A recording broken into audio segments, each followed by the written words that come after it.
Welcome back, everyone. We have our second featured restaurant showcasing their cuisine for City Restaurant Week. We have the Director of Culinary Operations of Jamestown Hospitality, Patrick Bradley. And we also have the Business Development Manager of Jamestown Hospitality, Veronica Jester. Thank you so much for being here, guys. Also, they are featuring cuisines from Park Café. So welcome, welcome. So tell us a little bit about Park Café. You want to start? Go ahead. Well, Park Cafe, it's a small little place over on 5th and Greenhill, right behind Catholic Charities. We have a little a la carte section and a nice little patio outside. It's pretty new, probably about a year and a half, 2 years old. We do all of our catering for Jamestown catering out of there too, so it's actually a really big kitchen. Brunch has started to pick up on Saturday and Sunday, so it's starting to get a name. It's a little hidden on 5th Street, so it takes a couple drive-bys to really get in there. And that's kind of why we're in Restaurant Week 2, to showcase Park a little bit and kind of help them out a little bit on the a la carte side. But we serve lunch there pretty much Monday through Friday. We serve dinners Wednesday through Friday, and then we have brunch on Saturday and Sundays too. Excellent, excellent. And I think that's such a great idea that you're participating in City Restaurant Week, so you have the opportunity to get, you know, the word out, let people know what type of cuisine you're offering at Park Cafe. I've had the opportunity to get to know a little bit about Park Cafe. A dear friend of mine works for you guys. A shout out to Autumn Keller. She always raves about the food and the cuisine. Always. So hats off to your team, Patrick. You guys are doing an incredible job out, at Jamestown Hospitality, especially at Park. So let's dive into what you are offering for City Restaurant Week. So I know it's a prefix menu. Are you offering both lunch and dinner? We are offering both lunch and dinner. We are only open dinner Wednesday through Friday. Lunch, we have a really solid crowd. We offer stuff like Bang Bang Chicken Salad, a grilled Nashville hot chicken sandwich with Mike's bread and butter pickles. Chef Mike Barbas came up with this menu. He's the executive chef at Park Cafe. So I brought the salmon dish to represent dinner because that's what we're trying to build on now. Excellent, excellent. So you talked about that Bang Bang chicken, and I saw Ivan's face lit up. He's like, ooh, what's that all about? Everyone can't make Bang Bang chicken. But, you know what I mean? And so he said Bang Bang chicken. I'm going to hold him to it. This dish right here looks great. What do we have right here? This is a salmon dish, so it's basically just a pan-seared salmon with a little spice on top, a little cumin and coriander. Okay. Comes with simple steamed jasmine rice, a guava BBQ sauce, and then we have a mango and black bean, kind of like a ragu almost. Okay. Excellent, excellent. Just the presentation alone, I don't know if you are able to zoom in or if you were able to get a shot of the dish earlier, the presentation, the details.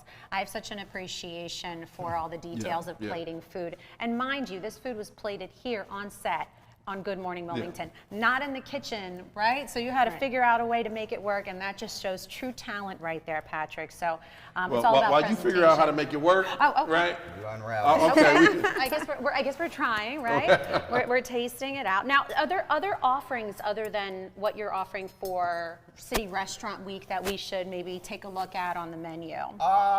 He has a couple different things. He will have like a vegetarian option, which is like a local cheesesteak. It's like a cheesesteak, but it's just made with roasted mushrooms and caramelized onions, and then we put like an aged provolone cheese sauce on top of that. There are a few other dinner items. There are a few on there that that need to come out, like the hanger steak and stuff like that. We really just basically finished the dinner menu maybe 2 weeks ago with a brand new dinner menu. Pause for a second, Patrick. Right, that's a good piece of salmon right there. Pause for. Very good. It gets right here. I love salmon and jasmine rice, but this sauce. And that's one of Mike's, the chef Mike Barbas. He created this menu pretty much. Yeah. This sauce, he said barbecue sauce. That's not a barbecue sauce. That's like that's something secret. You know, when at the barbecue, you're making doing something different. But that's great. That's what people can look for Restaurant Week with the Park. Yes. Excellent. No, savory. Yeah. Flavorful. That sauce really just makes the dish come together. You can just see all the flavors with the salmon and the seasoning, the lightly seasoned salmon with the jasmine rice and the beans. Now, I have to be careful with beans. Beans don't like my stomach, so I didn't eat the beans, but I'm sure they are delicious. Oh, they're great. They're delicious. Oh, they're there great. you go. They're great. I know a lot of people I've learned over the years have many dietary needs. Right. Yes. Many dietary needs and allergies, and I know that from personal experience. So can you accommodate the Yes. dietary needs, the allergies, let's say the vegan? We always do now as chefs. Excellent. We have learned to thicken soups different ways and make sauces different ways with the gluten allergies Yep. and all that, you know. Some things you can't make differently from tradition, but Right. for the most part, we have changed. Like even at Tonic Seafood and Steak, which is part of our company, we have vegan options, vegetarian options, gluten-free options. Excellent. It's just something you have to consider nowadays. Right. Excellent, Right. excellent. Well, Veronica, Yes. Let's bring you into the conversation. I While know you do that, I'm Okay, gonna be go over ahead. here, right? Okay, with my plate. okay. Enjoy, Right. enjoy. Veronica, tell us a little bit about what you do at Jamestown Hospitality. Well, I started with them when we first took over and opened Tonic about 6 years ago. Okay. So it was kind of a learning curve. I hadn't really worked with a restaurant group before then. So I think that was my first experience meeting Pat and their group there. And we've just really developed it from there. We have 4 other places now, aside from the catering, which has grown enormously. So we have a really great team of people who work together And make it happen. And please forgive me, what are your other locations? So Tonic was our first, and that has expanded into Juniper, which is our event space. So we pretty much take up the whole block now. We also added Park, and then the catering is in the kitchen, as Pat mentioned. We do the kitchen at Braylock Brewery in Kennett. That's a couple of years old now, and that's really done well. Yes. And our last purchase was Most recent. last summer. We took over what it was called Kitty Night House in Galena, Maryland. So it's now Deep Blue at Kitty Night House. So the So restaurant's you have there. a presence not only in Delaware, but in Pennsylvania and in Maryland. So Yeah. that's really awesome that Jamestown Hospitality is expanding. You're getting the culinary tastes and Yes. dishes out there for everyone to experience. I actually have been to Tonic a few times. I enjoy going to Tonic. It's fairly close to here. It's actually up the street. You could walk there if you wanted to. around the corner. What I love about Tonic is they have live music too. Right. So I love going to places that have live music, and they've always been known for having live music. So that's nice that all of your locations are a little different. They are. And I think that's what's neat. It's not just the same type of cuisine, the same type of experience. They're all a little different. So you're really gearing to everyone's palate and everyone's interest. The creative side for me is the most important. So instead of me writing menus at these places, I almost give all creative freedom to each chef. I mean, I will hone them in or back them up or something. But for the most part, that's how I kind of want them to be, because we got into this business partly for the creativity. Exactly. Yes, creativity is important. You have to let the creative juices flow in order for you to be successful in creating a dish. Now, Patrick, a little bit about your background. How long have you been a chef or a culinary artist? Probably about, I've been in the industry probably about 30-something years, since I was about 16, 49 now. Just like Joe before, me and Joe worked together at Okay. 1492. That's Delaware for you. I've been the chef at Buckley's. I've worked at Mickey Moto's, Hartfeld National.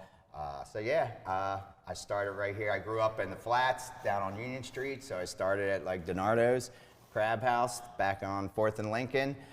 So I've been doing this forever, yeah. That's awesome. That's awesome. And obviously, it shows in your work because the dish is delicious, especially that sauce. Excellent. I have an appreciation for sauces. Can you tell I'm Italian, right? So it makes sense that I have an appreciation for any type of sauce that comes together, especially that it's in-house made.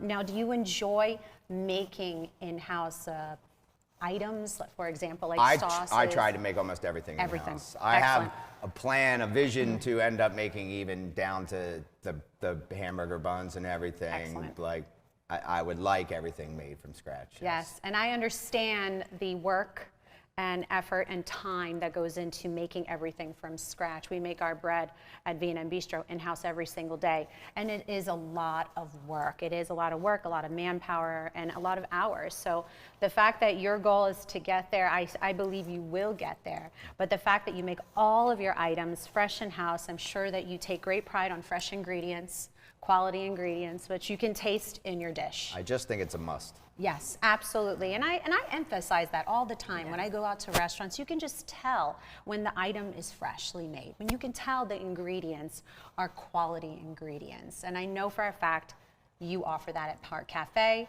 I have been told, I know for a fact that you will be offering it for Restaurant Week. So if you are around town, City Restaurant Week, check out Park Café. Make sure you make reservations. I would call, yes. It's a small little quaint place, so Call you're ahead, better off to do just that. to play it safe. Call ahead, check out what they're offering, all these amazing cuisines. The salmon with the jasmine rice and the sauce, delicious, delicious. So make sure you check out. And what's your website? Let our viewers know about your website.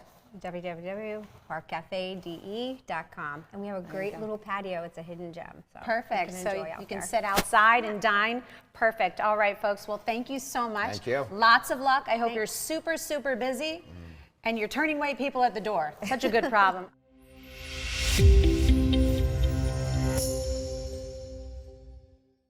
What's up, everyone? It's your main man, Big Ob, the talk of the town, Mr. DETVCH.com, and I'm here with my wonderful and amazing co-host. Vincenza. We just stopped by to tell you to be sure, if you want any information on what's going on in Wilmington and to meet some dynamic people doing some amazing and great things, be sure to watch us live on Good Morning Wilmington on Mondays and Wednesdays at 10 p.m. Oh, Ivan, 10 a.m. Which he said, 10 a.m. Listen to me, that's why he has me here. But yes, tune in live, 10 a.m. Monday and Wednesday on Good Morning Wilmington. DETVCH.com.